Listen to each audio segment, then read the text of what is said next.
Il y a des jours comme ça où tu es bien content de tourner une vidéo. Surtout avec des jouets comme ça.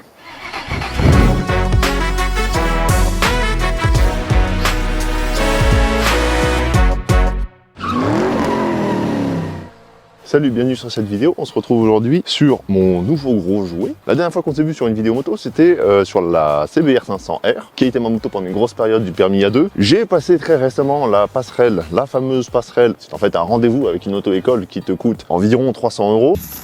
Pardon ? Pendant laquelle ils vont te dire attention, ça c'est dangereux, attention, ça aussi c'est dangereux, viens on va faire un petit tour en moto et puis après tu te démerdes. Comment je peux dire ça? Je soupçonne une tentative de dérober quelques biens de façon monétaire aux usagers de la route. Je crois que j'ai blessé personne en disant ça. Pour en revenir à la moto, ceci est donc mon petit pétage de câble. Je t'explique ça tout de suite, je te laisse juste le temps de t'abonner. Merci. Mon pétage de câble se résume donc par ceci, la Kawasaki Z1000 SX.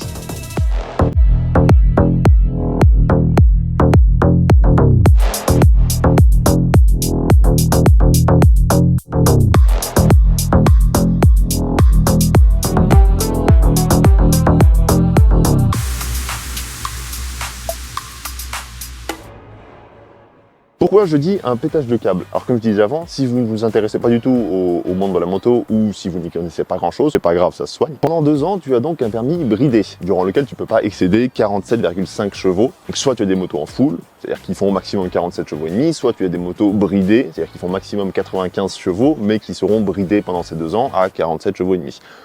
Bon, pour faire simple, au bout de ces 2 ans, tu as la passerelle et tu peux ensuite conduire une moto débridée, une moto en pleine puissance. Cette moto-ci, en pleine puissance, est annoncée à 142 chevaux. Avec l'échappement que tu vois ici, elle est annoncée à 150 chevaux. Pour faire simple, je suis passé d'une Clio à une RS4.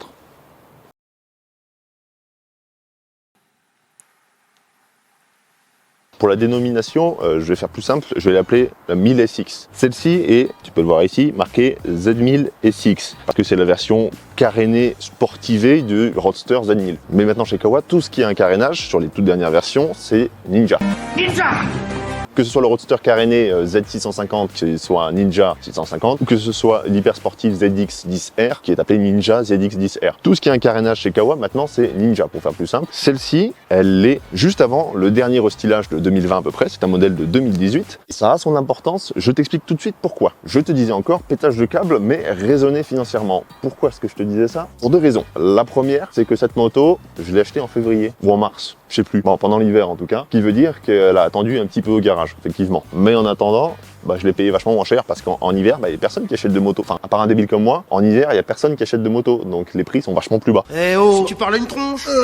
Et la deuxième raison pour laquelle c'était un pétage de câble raisonné financièrement, c'est par rapport à l'assurance. Alors comment t'expliquer que si jamais tu appelles ton assureur pour dire « Oui, bonjour, je remplace ma CBR de 40 chevaux par une Ninja de 150 chevaux en sortie de permis A2 ». L'assureur, il va te dire « Oui, bonjour monsieur Leblond, allez vous faire enculer cordialement ». Au mieux, ils vont te dire « Oui, ça fera un SMIC ». Par mois. Je vous dis tout de suite que je n'ai pas d'argent. En soi, c'est pas tant la puissance qui fait le problème de la moto pour l'assurance, c'est la catégorie. Si tu achètes une super sportive en sortie de permis A2, en règle générale, encore une fois, c'est pas une vérité vraie, mais en règle générale, une super sportive que la moto fasse 100 chevaux ou 200 chevaux, tu vas te faire, pour rester poli, on va dire enculé.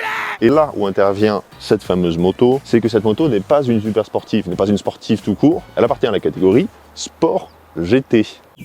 What the f... Quand tu vois la gueule, tu dirais quand même un petit peu plus sport que GT. Chose importante en plus, comme je te disais, elle s'appelle pas encore Ninja. Elle s'appellera Ninja dans 2 ans. Mais celle-ci de 2018, c'est Z1000 SX. Z1000, c'est le nom d'un roadster. Et ça fait aussi moins peur à un assureur. Ce qui fait donc que je paye à 1 € près, 2 € peut-être, le même prix entre ma CBR 500 et cette Z1000 SX. J'aurais payé plus cher si je voulais une R7 ou une CB650R.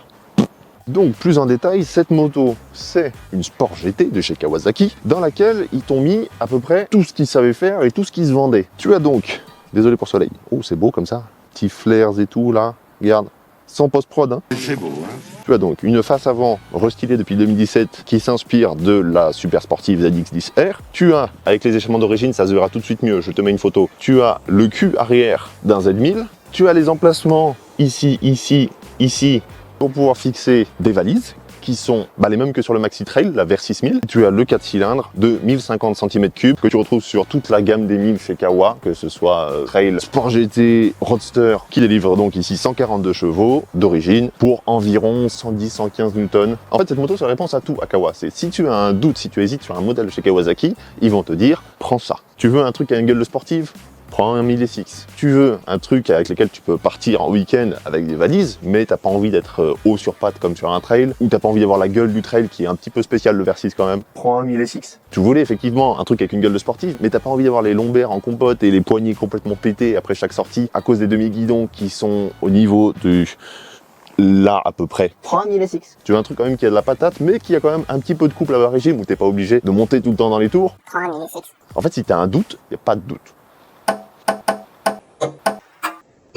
En fait, dans la gamme Kawa, c'est une des motos qui fait à peu près tout et qui regroupe le plus de critères. Tu peux arsouiller en montant dans les tours, ça prend jusqu'à 13 002 sur le cadran. Tu peux rouler quand même tout à fait tranquille à 2000-2500 tours minute avec le couple, c'est suffisant. Tu peux partir en week-end avec 2 grosses valises de chaque côté. Sport GT oblige, tu as cette bulle qui est réglable. La fameuse bulle d'ailleurs à double bosselage, bon, qui est ici fumée, pas d'origine, que j'aime beaucoup et qui me fait penser un petit peu à la lunette arrière sur la Peugeot RCZ. Bulle réglable sur 3 crans et qui va avoir un impact sur 2 choses. La première, c'est le vent.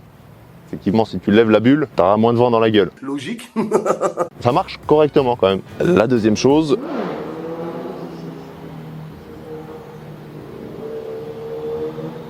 Oh t'inquiète, j'arrive. La deuxième chose, c'est ton style. Comment te dire que cette moto avec la bulle levée, c'est immonde. On dirait un dauphin consanguin. Regarde ça. Voici Flipper le teubé. Ah mais mate-moi cette gueule là. Ah mais même avec les flares ici, hein, t'as beau faire ce que tu veux, c'est pas beau. Là c'est vraiment la phrase des darons, c'est pas beau mais c'est pratique. Mais c'est pas beau.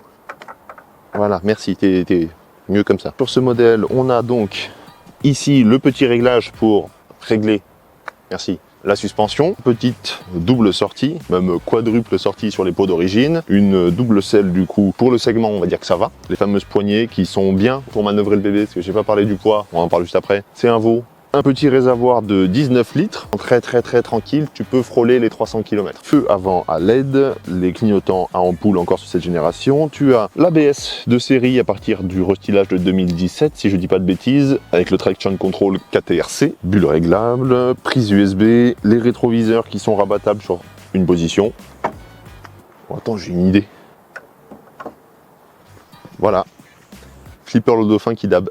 C'était juste ça. Il est con lui, hein. Et tiens, niveau électronique, je disais l'ABS et le contrôle de traction qui est réglable sur 3 niveaux. Tu as l'indicateur de rapport engagé qui n'y avait pas sur les premières versions. Sur une moto entre 10 et 15 009, ça fait chier de ne pas avoir l'indicateur. Tu as le contour à aiguille, tu as l'heure, la jauge à essence, la température, kilométrage, trip, tout ce que tu veux. Le power, ici tu peux l'avoir en F ou L. F pour full et L pour low, qui bride la moto à environ 110 chevaux, il me semble. C'est un mode pluie, un mode neige, ce que tu veux. Contrôle de traction ici. L'autonomie restante ou la température. C'est quand même l'essentiel qu'on peut retrouver sur une moto moderne aujourd'hui. Alors, il n'y a pas l'Apple CarPlay. C'est honteux. Tout est réglable depuis cette petite molette de sélection. La seule chose qui pourrait manquer sur une Sport GT, ça serait le régulateur. Celle-ci n'est pas équipée du régulateur. Ton régulateur, c'est ton poignet. On va aller rouler un petit tour. Juste avant, comme à notre habitude, je vais te faire un petit démarrage parce qu'il chante un peu et le gros avantage de ceci, c'est qu'il chante encore plus, mais que j'ai un petit papier qui me dit que j'ai le droit. Ces échappements-là sont homologués comme ça. Aucune idée de comment ils ont fait valider ça. J'ai mon papier, j'ai mes décibels,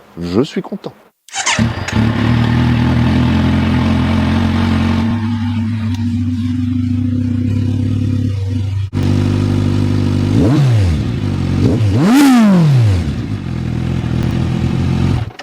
Je sais pas trop comment le son rendra en vidéo, mais ceci est homologué et c'est tout à fait n'importe quoi.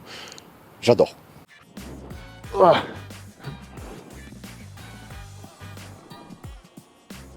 J'ai chaud. Bon, si je tombe, ça fera des vues.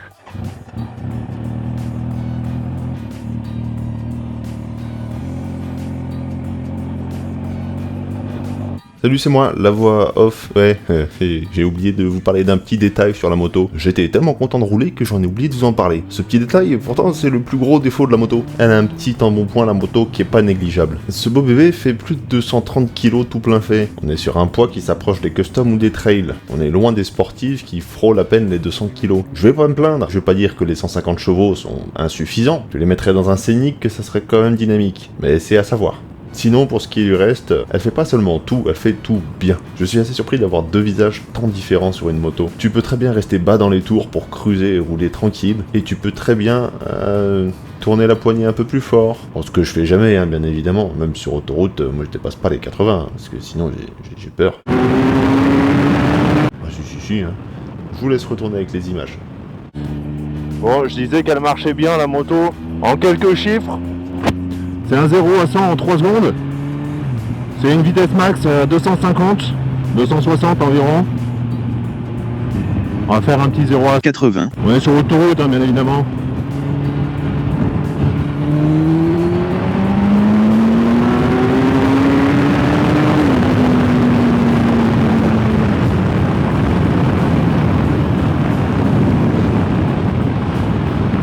Voilà.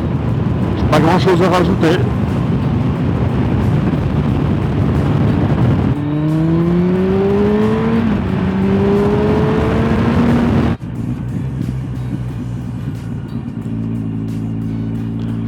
C'est là qu'on fait un gros rupteur.